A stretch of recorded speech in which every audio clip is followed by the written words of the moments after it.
ঈদের ছুটিতে ভ্রমণ পিপাসুদের আনাগোনায় মুখর পর্যটন কেন্দ্রগুলো খুলেছে ঢলের কারণে বন্ধ থাকা সিলেটের ভোলাগঞ্জ, কক্সবাজারের সমুদ্র স্নান। 4-5 দিন থাকবো ইনশাল্লাহ, আর মোটামুটি ঘুরতে ভালোই লাগতেছে।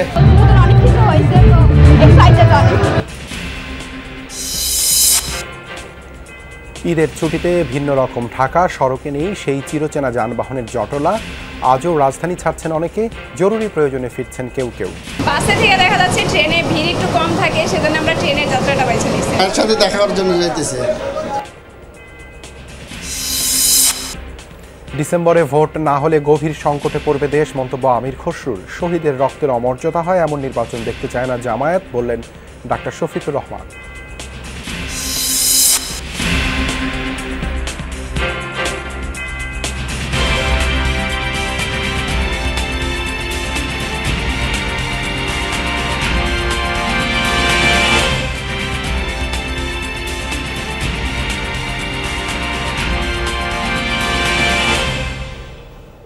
ঈদ মোবারক, আমন্ত্রণ যমুনা নিউজে আপনাদের সাথে আছি আমি দেবাশিস রঞ্জন সরকার। এতক্ষণ শিরোনাম দেখছিলেন। ঈদ আনন্দে মাতোয়ারা দেশ, সারা দেশের বিনোদন কেন্দ্রে ঢল নেমেছে মানুষের। জনসমুদ্রে পরিণত হয়েছে কক্সবাজার, সিলেট ও পার্বত্যাঞ্চলেও একই চিত্র। জমজমাট ওয়াটার পার্ক সহ বিভিন্ন দর্শনীয় স্থানগুলো। এ যেন জনসমুদ্র, সৈকতের প্রতিটি পয়েন্টে মানুষ আর মানুষ। ঈদ আনন্দে মাতোয়ারা সবাই। ঈদের দ্বিতীয় দিনে সকাল থেকেই কক্সবাজার লোকে লোকারণ্য। ভিড় জমিয়েছে সমুদ্রপ্রেমীরা। সুগন্ধা, লাবণী, কলাতলি সহ প্রতিটি পয়েন্টে আনন্দ উচ্ছ্বাস। কেউ কেউ বেড়াচ্ছেন ইনানি সৈকত আর হিমছড়িতে। জমজমাট হোটেল মোটেল ব্যবসাও। ঈদের ছুটিতে আর দেখি 4-5 দিন থাকবো ইনশাল্লাহ। বাচ্চা যেহেতু নিয়ে আসছে, ও সমুদ্র দেখবো, এই জন্য মানে এখানে আসছে। এই সাগরের ঢেউ অনেক সুন্দর, সবাই এসে যেন এই জিনিসটা দেখে উপভোগ করে। কে আসছে তোমার সাথে? মা, বাবা, মামা। পর্যটকদের ঢল সিলেটেও। ঢলের কারণে বন্ধ থাকা সাদা পাথর খুলেছে। সকাল থেকেই সেখানে মানুষের সমাগম। মেঘ পাহাড়ের অপরূপ সৌন্দর্য, সাথে স্বচ্ছ জলধারা। তার মাঝে আনন্দ উচ্ছ্বাসে মাতোয়ারা সবাই। অনেকে আবার বেড়াচ্ছেন জাফলং, বিছানাকান্দি, রাতারগুল সহ দর্শনীয় অন্য স্পটগুলোতে।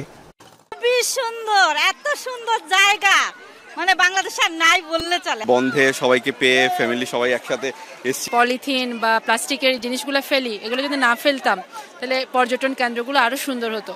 পাহাড় প্রেমীরা ছুটছেন পার্বত্যাঞ্চলে। উৎসবমুখর রাঙামাটির সাজেক, বান্দরবানের রুমারবগা লেক এবং থানচিতে তুমাতুঙ্গি পর্যন্ত ভ্রমণে নিষেধাজ্ঞা আংশিক তুলে নেয় অনেকে ছুটছেন সেখানে।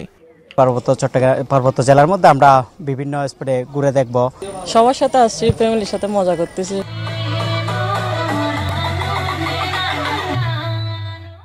জমজমাট নরসিংদীর ড্রিম হলিডে পার্ক। উপচে পড়া ভিড় দর্শনার্থীদের, বেশি উচ্ছ্বাস ওয়াটার ওয়ার্ল্ডে। নেচে গেয়ে হই হুল্লোড়ে মেতে উঠেছে সব বয়সী মানুষ। সাথে অন্য রাইডগুলোতেও চড়ছেন অনেকেই। স্নান করছি, এরপর আর অন্য জায়গায় ঘুরবো। আদর্শ গ্রামটা দেখার মতো। তারপরে ওই যে উপরে চড়ার রাইডারগুলি, অন্য সব এরিয়া থেকে এই জায়গার সবকিছু অনেক সুন্দর। ইতিহাস ঐতিহ্যের অনন্য সাক্ষী নাটোরের উত্তরা গণভবন বা দীঘাপতিয়া রাজবাড়ি। ঈদের ছুটিতে ভিড় জমিয়েছেন দর্শনার্থীরা। তৈরি হয়েছে উৎসবমুখর পরিবেশ। এই চিত্র সারা দেশেই। রাকিব সরকার, যমুনা নিউজ। এবারে বিভিন্ন পর্যটন ও বিনোদন কেন্দ্রের খবর জানবো সহকর্মীদের কাছ থেকে। শুরুতেই সিলেটের ভোলাগঞ্জ থেকে যুক্ত হচ্ছেন মাহবুবুর রহমান রিপন। ভ্রমণ পিপাসুদের উপস্থিতি কেমন দেখছেন, কি বলছেন তারা? দেবাশিস, এই মুহূর্তে কিছুটা কমেছে। সিলেটের এই যে ভোলাগঞ্জের সাদা পাথর পর্যটন স্পট যেটা, সেখানে আমরা কিছুটা কমতে দেখছি। কারণ এখানকার সকালে যারা এসেছিলেন তারা কিন্তু এই মুহূর্তে এখান থেকে আবার জাফলংয়ে গেছেন। তারপরেও এখনও কম নেই। পুরো পর্যটন কেন্দ্রের একটি মূল যে আকর্ষণ রয়েছে সেই জায়গাটিতে এখনও লোকজন রয়েছে। কারণ এখন প্রায় 4টা বাজে। এর আগে যারা এসেছিলেন তারা এখন অন্যান্য পর্যটন কেন্দ্রে গেছেন, এখনও যে আসছেন না তা না, এখনও কিন্তু নৌকা ভরে ভরে লোকজন এখানে আসছেন। এই যে স্থানটি রয়েছে এটি বিজিবির ঠিক একটি ক্যাম্পের নিচে। সেখানে বেশ কিছু পর্যটক রয়েছে এবং তারা মূল আকর্ষণ যেটা রয়েছে শীতল পানিতে গা ভেজানো, সেটা কিন্তু উপভোগ করছেন মূলত এখানকার পর্যটকরা। আর দিনভরই পরিবার পরিজন এবং বন্ধুবান্ধব মিলে গ্রুপ করে করে আমরা এখানে পর্যটকদের আসতে দেখেছি। এখন পর্যন্ত কোনো ধরনের অপ্রীতিকর ঘটনা ঘটেনি এবং পর্যটকদের নিরাপত্তায় বিজিবি টহল জোরদার করেছে। এর পাশাপাশি মাইক দিয়ে তাদেরকে সতর্ক করছে যাতে করে যারা সাঁতার না জানেন তারা যাতে এই যেখানে বেশি স্রোত আছে সেখানে না নামেন এবং সীমান্ত যাতে অতিক্রম না করেন। ধন্যবাদ রিপন যুক্ত হবার জন্য। কক্সবাজার থেকে যুক্ত হচ্ছেন সহকর্মী এহসান আল কুতুবী। এহসান, সমুদ্র স্নান আর দর্শনে কক্সবাজারে পর্যটকদের উপস্থিতি কেমন দেখছেন?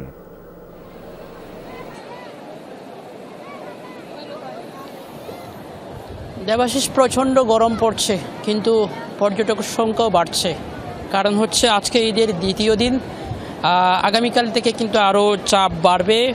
একেবারে কক্সবাজারের যেসব হোটেল মোটেল আছে সবখানে পরিপূর্ণ অবস্থা এবং পাশাপাশি বিচের আমরা সকাল থেকে যে দৃশ্য দেখাচ্ছিলাম সেটি কিন্তু 4টার পর থেকে কিন্তু আরও পর্যটকদের যে সংখ্যা সেটি আরও বাড়বে এবং বিকেল 5টা হতে হতে প্রচুর পরিমাণে পর্যটক একেবারে পরিপূর্ণ হবে সমুদ্র সৈকত। আর হচ্ছে পর্যটকরা কক্সবাজারে ঘুরতে আসেন শুধু সমুদ্র সৈকত দেখার জন্য নয়, তারা কিন্তু কক্সবাজারের অন্যান্য যে স্পটগুলো আছে সেখানেও কিন্তু তারা ঘুরতে যান। কক্সবাজারের বিচে শুধুমাত্র গোসল করবে এবং চিটকট চেয়ারে বসে এখানকার যে বিশাল বিশাল ঢেউ যা আসছে পড়ছে সেই দৃশ্যটা তারা অবলোকন করবেন এবং পাশাপাশি হচ্ছে বিকেল যখন হয় তারা কিন্তু হিমছড়ি ইনানি সহ মেরিন ড্রাইভ সড়কের সেই দৃশ্যগুলো তারা অবলোকন করার জন্য কিন্তু ছুটে যান।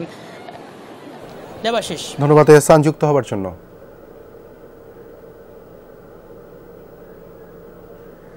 এবারে আমরা চলে যাচ্ছি নরসিংদীতে ড্রিম হলিডে পার্কে। এক অন্যরকম হলিডে পার্কে আমাদের সহকর্মীর কাছে।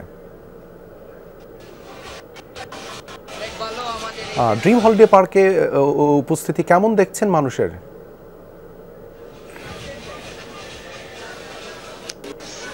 দেবাশিস, ঈদের এই দ্বিতীয় দিনে নরসিংদী ড্রিম হলিডে পার্ক থেকে আপনাকে শুভেচ্ছা। আমি রয়েছি নরসিংদী ড্রিম হলিডে পার্কে। তো এখানে বেলা বাড়ার সাথে সাথে কিন্তু দর্শনার্থীদের আগমন ঘটেছে। আর আপনি জানেন যে এখানে কিন্তু ঈদ উপলক্ষে ঈদের প্রথম দিন, দ্বিতীয় দিন ও তৃতীয় দিন, আসলে চতুর্থ এবং পঞ্চম দিন পর্যন্ত কিন্তু দর্শনার্থীদের আগমন এই ড্রিম হলিডে পার্কে ঘটে। আর এখানে আপনাকে জানিয়ে রাখি, নরসিংদী ড্রিম হলিডে পার্কে প্রায় 25টির মতো রাইডস রয়েছে, যেগুলো চড়ে আসলে দর্শনার্থীরা আনন্দ উপভোগ করেন। ঈদ আনন্দকে উপভোগ করার জন্য এই ড্রিম হলিডে পার্কে ছুটে আসেন দেশের প্রত্যন্ত অঞ্চল থেকে কিন্তু এখানে দর্শনার্থীরা ছুটে আসছেন।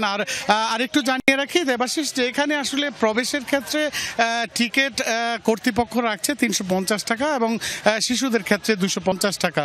আর এখানে আসলে জনপ্রিয় যে রাইডটি রয়েছে দেবাশিস, সেটি হচ্ছে ওয়াটার পার্ক। এই ওয়াটার পার্ক দুপুর 12টা থেকে বিকেল 5টা পর্যন্ত এখানে চলে। আর এখানে উপচে পড়া দর্শনার্থীরা আসলে নেচে গিয়ে পানিতে আনন্দ করছেন আর এই ঈদটা তারা উদযাপন করছেন। আর এখানে বাংলাদেশের সেই প্রত্যন্ত অঞ্চল থেকে কিন্তু এখানে দর্শনার্থীরা ভিড় করছেন, ঈদ আনন্দ উপভোগ করছেন।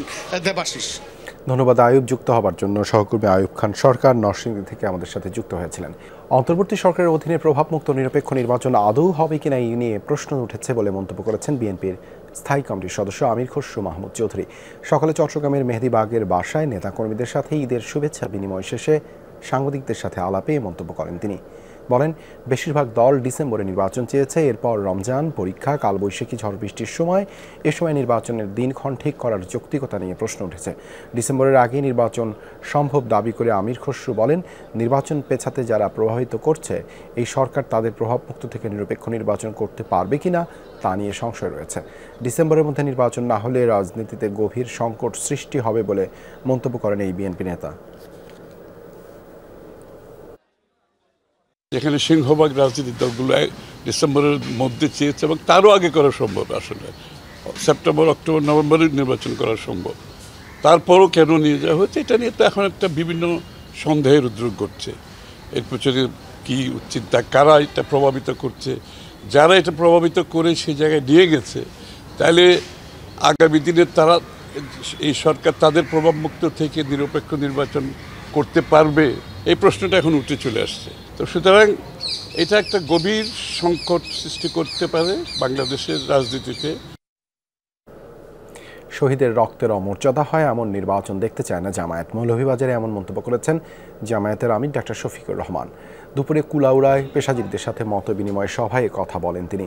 এ সময় সবার সাথে ঈদের শুভেচ্ছা বিনিময় করেন ডাক্তার শফিকুর রহমান। আমির বলেন, বাংলাদেশের নির্বাচনে অন্য কোনো দেশের হস্তক্ষেপ আশা করেন না তিনি। সভায় উপস্থিত ছিলেন জামায়াতের সহকারী সেক্রেটারি জেনারেল এহসানুল মাহবুব জুবায়ের সহ জামায়াতের স্থানীয় নেতাকর্মীবৃন্দ। নির্বাচনকে প্রশ্নবিদ্ধ করার কেউ চেষ্টা করবেন না, তাহলে আমাদের শহীদদের রক্তের প্রতি আমরা ইমানদারি রক্ষা করতে পারবো না। আমাদের শহীদদের রক্তের অমর্যাদা হয় এমন কোনো নির্বাচন আমরা দেখতে চাই। এক অন্যরকম ঢাকা, যেখানে নেই মিনিটে মিনিটে অসহনীয় হর্ন আর যানবাহনের জটলা। চিরচেনার রাজধানী যেন রয়েছে বিশ্রামে। লোকশূন্য নগরীর বাতাসে মিশে গেছে ঈদের আমেজ, আর তা উপভোগ করতে সপরিবারে ফাঁকা ঢাকায় বেরিয়েছেন রাজধানীবাসী। এই যেন ঢাকার দীর্ঘশ্বাস। ব্যস্ততা থেকে ছুটি নিয়েছে অবিরাম ছুটে চলা তিলোত্তমা নগরী। ট্রাফিকের ধকলহীন রাস্তাগুলো আজ ছুটিতে। অফিস পাড়ায় নেই ভিড়, রাস্তায় নেই যানবাহনের তারস্বরে চিৎকার, ফুটপাতগুলোও শূন্য। বাস, রিক্সা, সিএনজির হট্টগোলে যেখানে কান পাতা দেয়, সেই শহরেও নেমে এসেছে শান্তি। আমার বাসা হচ্ছে নারায়ণগঞ্জ, তো ঢাকাতে আমরা এই টাইমটাতে বেশি এনজয় করি, কারণ ট্রাফিক থাকে না। আজকে সকাল থেকে প্রচণ্ড কম, মানুষ একদমই নাই রাস্তাঘাটে, ভাড়া খুব কম পাচ্ছে। এখন দেখি বিকালে কি হয়। ঈদের ছুটিতে রাস্তাঘাট ফাঁকা থাকে, এই জন্য একটু বের হয়। এই শহরের যত ক্লান্তি যেন কিছুদিনের জন্য ছুটিতে গিয়েছে। এই ফাঁকা ঢাকা ঈদের কিছুটা আলাদা উপহার। এই কটা দিন ঢাকা কারো কাছে শূন্য, আবার কারো কাছে স্বস্তির। ঈদের ছুটি উপভোগে তাই অনেকেই সপরিবারে বেরিয়েছেন ঘোরাঘুরিতে। এরকম থাকাটা অনেক ভালো লাগে, কারণ ফাঁকা তো, ফাঁকার জন্য তাড়াতাড়ি আসা যায়। রোদ্রের মধ্যে, গরমের মধ্যে, জ্যামের মধ্যে যে একটা ভোগান্তিটা ভুগতে হয়, সেটা ফাঁকা রাস্তায় অনেকটাই আরামদায়ক হয়ে যায়। ঢাকার শহর ফাঁকা, একটু সময় সুযোগ ভালো মেলে না সব সময়। রাজধানী আবারও পুরনো রূপে ফিরবে 10 দিনের ছুটি শেষে। আপাতত ঈদের আনন্দে ফাঁকা ঢাকার শান্ত পরিবেশ উপভোগ করছেন নগরবাসী। লাভলি বিথি, যমুনা নিউজ, ঢাকা। ঈদের প্রথম দিনের কোরবানির বর্জ্য মাত্র 8 ঘন্টার মাঝেই পরিষ্কার করা সম্ভব হয়েছে বলে দাবি ঢাকা দক্ষিণ সিটি প্রশাসকের। দ্বিতীয় দিনের বর্জ্য 6 ঘন্টার মাঝেই পরিষ্কার করা হবে বলেও জানান তিনি। প্রায় একই রকম দাবি করা হয়েছে উত্তর সিটির পক্ষ থেকেও। তবে সিটি কর্পোরেশন নানা ধরনের দাবি করলেও সড়কের কিছু স্থানে রবিবার দুপুর পর্যন্ত জমে থাকতে দেখা যায় কোরবানির বর্জ্য। কোরবানির প্রথম দিনের 24 ঘন্টা পার না হতেই অনেকটাই পরিষ্কার রাজধানীর বিভিন্ন সড়ক। কোথাও জমে থাকা বর্জ্য পরিষ্কার হয়েছে, কোথাও করা হচ্ছে। শহর পরিষ্কার করতে কর্মীদের ছিল নিরলস প্রচেষ্টা, কিন্তু তারপরও কিছু সড়কে বর্জ্যের দেখা মেলে। রবিবার দুপুর 1টা পর্যন্ত মিরপুর 60 ফিট সড়কে জমে থাকতে দেখা যায় বর্জ্য। দুপুর 12টার পর তা পরিষ্কারের উদ্যোগ নেয় সিটি কর্পোরেশনের কর্মীরা। উত্তরের অনেক এলাকা পরিষ্কার থাকলেও কিছু কিছু সড়কে লক্ষ্য করা যায় কোরবানির বর্জ্য। ঢাকা দক্ষিণ সিটির বেশিরভাগ এলাকা থেকেই নির্ধারিত সময়ের মধ্যেই বর্জ্য অপসারণ হয়েছে। তবে চকবাজারের বিভিন্ন স্থানে দেখা মিলে বর্জ্যের, যেখানে প্রথম দিনের বর্জ্যের সাথে যুক্ত হয় দ্বিতীয় দিনের কোরবানির ময়লা। সরু গলির যেসব এলাকায় ময়লা জমা ছিল তা সরাতে সক্রিয় ছিল সিটি কর্পোরেশনের কর্মীরা।